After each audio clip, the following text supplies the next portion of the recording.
Oh, mga Kalingap, shoutout sa inyo dyan.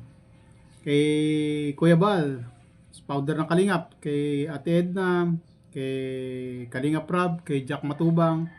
Shoutout sa inyo lahat yan. Kay Kuya Brooks, Paring Mil, hmm. ah, Jay Morello, Kalingap Jose, shoutout sa inyo dyan. Kay Miss Para, ayan. Hindi ko ito talaga binabanggit kasi ito ay na-issue na sa akin eh. Na-issue. Yun nga, na-issue na ano, yung bang nagsusulsol sa akin na si Buwang TV raw, siya raw si Miss Para daw ang nagsulsul sa akin na pangalanan siyang Boy Buang. Ito raw ang taga-sulsul ko, si Miss Para. Paano kaya nalaman yun, no? Paano mo nalaman yung Buwang TV? Galing mo ah. Si Para talaga taga-sulsul sa akin. Kaya hindi ko binabanggit eh. Baka mamaya Buwang TV ngayon sulsul. Baka dumating yung pagkakataon, sabihin mo, kabit ko to si Miss Para. Kaya hindi ko to binabanggit eh. Hmm. Kasama namin to eh. Kaya ayokong banggitin kasi nga sabi mo sulsul sa akin. Baka susunod, pag binanggit ko ng binanggit ang pangalan to, baka sabihin mong ito ay ano na, kabit ko na. Mahilig kayong gumawa ng chismis kasi. Basta may particular na tao na na papalapit sa akin na lagi kong nababanggit, lagi yung sinasabi ng karelasyon ko, kabit ko, ginagawa nyo ng chismis. Miss Para, ayan ha, babanggitin na kita ha, kasi ayaw talaga kitang banggitin kasi baka machismis ka sa akin baka sabihin kabit na naman kita. Dati sulsul ka lang sa akin, napagkama lang ka ng sulsul, baka susunod kabit na kapag ka pinagbabanggit kita rito. Pero sige, babanggitin na kita ha. At kay Miss Laila Sina, kay Ma'am Teresita Carter, ayan, shoutout sa inyo dyan. At yung mga ano ko, natirang tropa kits ko, si Ma'am PB de la Cruz, si Ma'am Edda Buesa, si Ivan Severo, ayan, yung tatlong natira na yun sa akin na ano. Meron pang isa, hindi ko na matandaan eh. Sabagay, hindi pa naman ako sigurado sa kanya pero darating ulit yun, baka umano. Asim Irene Lati Anyon Nuevo yata yun, na dati ko tropa kits yan. Ayan, pero pumapasok pa rin yata sa akin, ayan. Mapasok pa rin yan, hindi pa rin nag-ano sa akin yan. Hindi pa rin kumakala sa akin yan. Ayan. At sa ano sa ayun nga sa striker si Kaberks. Pogi for life. Minsan napapagait kong pogi ng ano. Ayan, Pogi for life, Hayats, Hasa, Banatlo, Cell TV yan, laging ini-involve sa akin yan na jowa ko daw. Ini-issue na jowa ko daw. Dahil inggit na inggit yan si Ian Vasquez. Ito namang topic natin yan, saglit lang naman to. Iparirinig ko lang sa inyo na itong isang nambabalahura sa akin ng matagal na, pati ano ko dinadamay nito, ito na, nagkakasakit-sakit na. Ito, pakinggan nyo ha. Kilala nyo ng boses nito si Marlene Chang. Pinangalanan ko na, pero hindi ko na babanggitin pa kung, hindi ko na ipapakita pa mukha. Kilala nyo na yan eh. Ito, banggitin ko ha. Ito, nagkakasakit na siya ito. Yun yung moment na talagang may sakit na ako, no? Yung, pag sinabi kong sakit, yung nahihina na ako, ubo, wala akong ubo. Sipon lang na sipon, tapos habang, yung grabe yung sipon ko pa yun. Kaya ako kasi nga, parang hindi na ako tayo, kasi sumasakit na yung balakang ko, masakit na yung injury ko. Tayo ka na tayo, tapos upo. Yung anak, si Sabrina Session. Hindi raw siya inuubo. Dinig nyo naman inubo, di ba? Pero hindi raw siya inuubo. Ito, pakinggan natin ulit para malinaw. Yun na yung moment na talagang may sakit na ako, no? Yung, pag sinabi kong sakit, yung nahihina na ako, ubo, wala akong ubo. Sipon lang na sipon, tapos habang, yung grabe yung sipon ko pa yun. Kaya ako kasi nga, parang hindi na ako tayo, kasi sumasakit na yung balakang ko, masakit na yung injury ko. Tayo ka na tayo, tapos upo. Yung anak, si Sabrina Session. Kita nyo? Inubo. Hindi raw siya inuubo. Tapos sumasakit na yung balakang. May injury daw. Tama, nagkakasakit-sakit na. Pero ayaw pa magsitigil. Ayan. Yan sila. Marlene Chang. Baka naman pwedeng tumigil-tigil ka na. Eh, nagkakasakit-sakit ka na nga eh. Ayaw pa tumigil.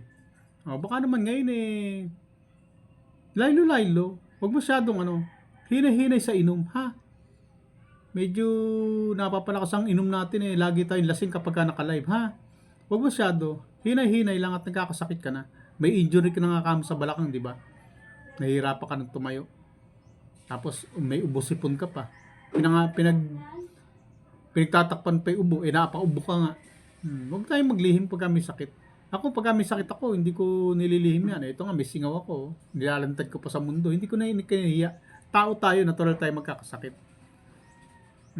Eh, si Pisot, hinihika na rin. O, sino pa sa inyo may mga sakit na?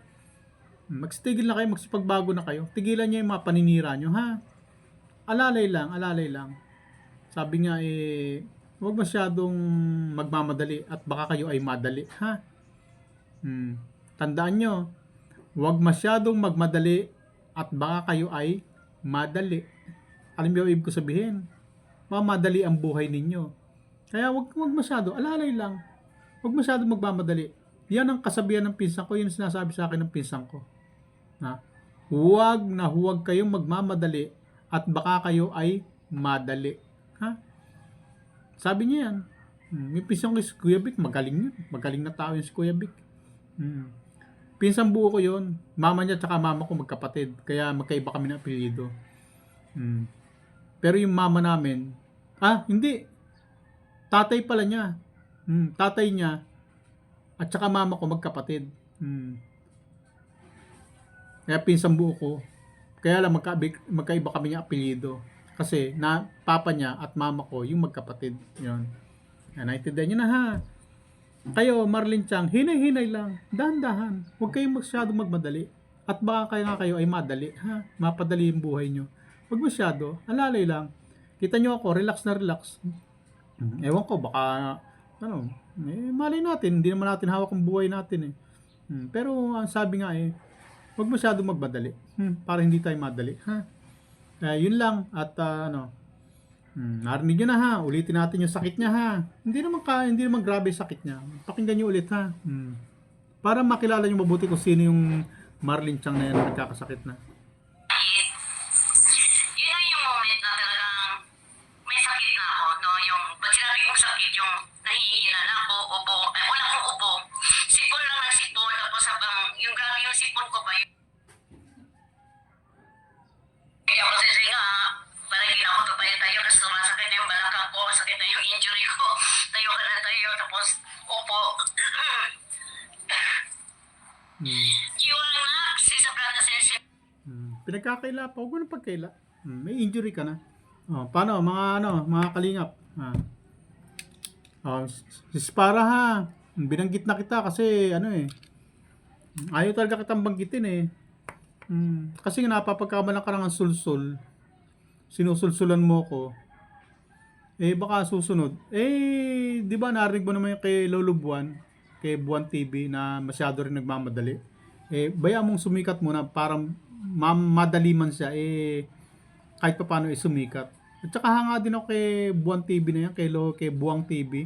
Kasi kinakaya niya pa yan. Sana abutin natin yung ganyang edad na naka-live pa tayo. Na nakakapag-live pa tayo ng 3 oras. Yan.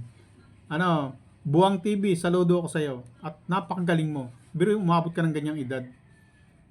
Idol kita dyan sa edad mo na yan. Sana abutin ko yung edad na yan.